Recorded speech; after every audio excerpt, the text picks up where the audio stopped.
you tell me about the dog Peanut? Peanut has been a fixture out there for 4 years, and he's a really special dog. Although he had an owner, he didn't really have one particular place to settle. He was a trailer park dog. He would roam around. I think one of his favorite places to sleep was under a trailer, get fed when he can, and he had some residents that did care about him. His owner wouldn't surrender him.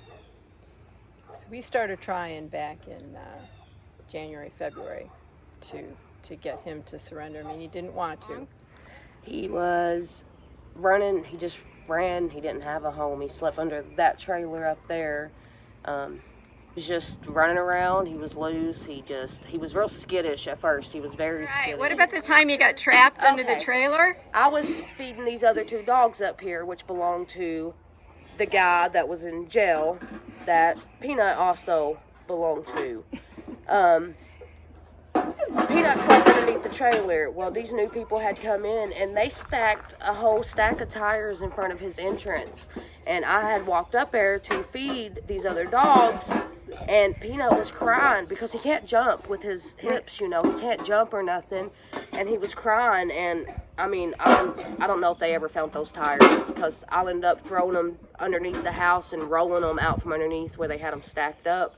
And he got out, but they ended up blocking it again. So what'd he do? He started busting through the underpinning. He was busting out of it to come out when he heard me, and he would bust right back through it. And because he decided that was his home? Yeah, that was his place, and if they wanted to block it, he said he was getting in anyways. You know, that was his safe. I had blankets, food, water. It didn't matter what I had right here for him. When it come time to go to bed, he went to his home, which was underneath the trailer.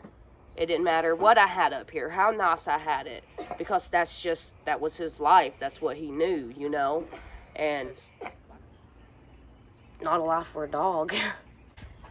His owner, he's considered homeless himself. He's lived in about every one of these trailers.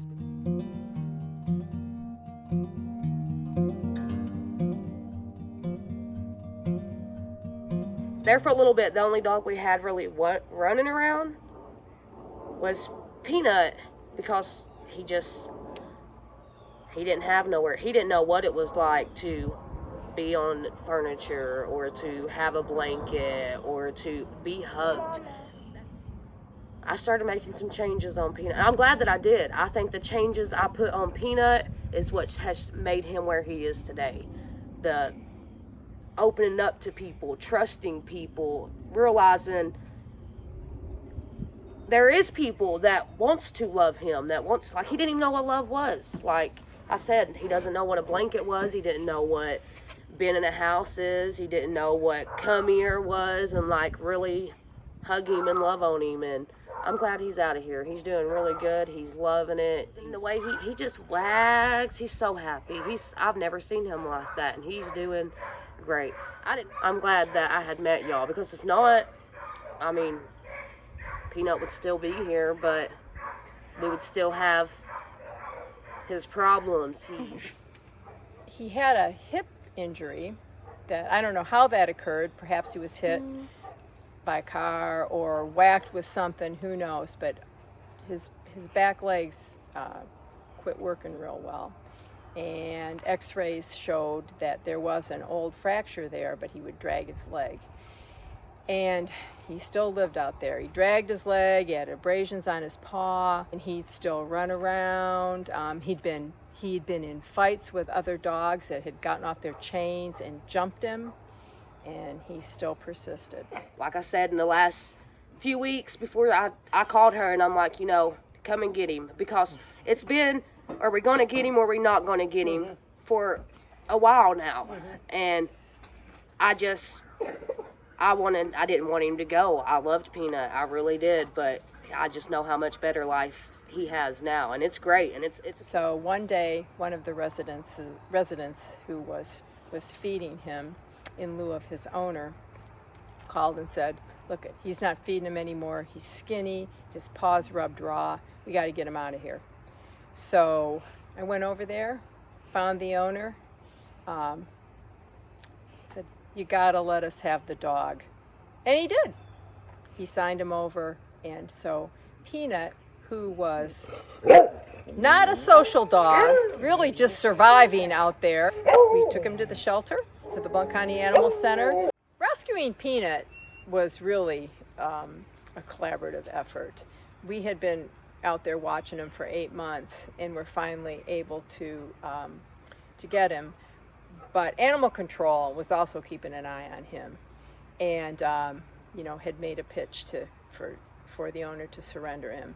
So once we got him, we took him right to the Blount County Animal Center, and Dr. Williams, courtesy of Smoky Mountain Animal Care Foundation, vetted him, neutered him,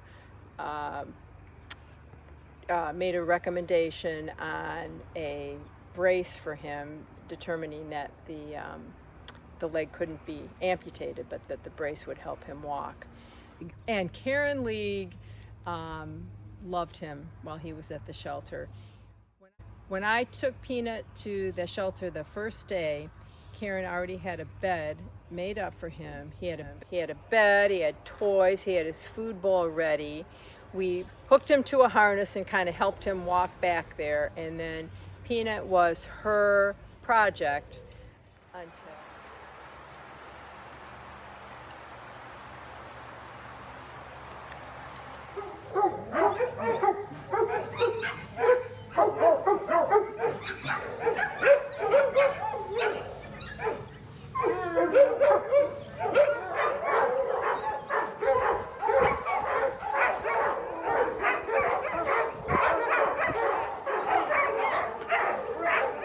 like that bed, like that food, and now he is living at a wonderful rescue, Fifi's, in North Carolina. So it takes a lot of people to make those situations better. In fact, Karen wanted us to bring one of the trailer park residents that had really taken to Peanut and tried to take care of him. She made sure that she got to come out and visit with Peanut before Peanut went to rescue, and that was a big deal to see, for her to see the difference in Peanut while he was in the trailer park versus while he was there at the center before he went to rescue. So that was really cool. Seeing Peanut, he has the best life. He's living the best life, and it's just sad to say that he don't even know what best life is, because kennel life is not a life for a dog. But Peanuts, he's loving it. He's loving all the attention. He's loving being indoors. He's loving having all the blankets. He's loving just, he means something to somebody. He's not just walking and not meaning nothing to nobody.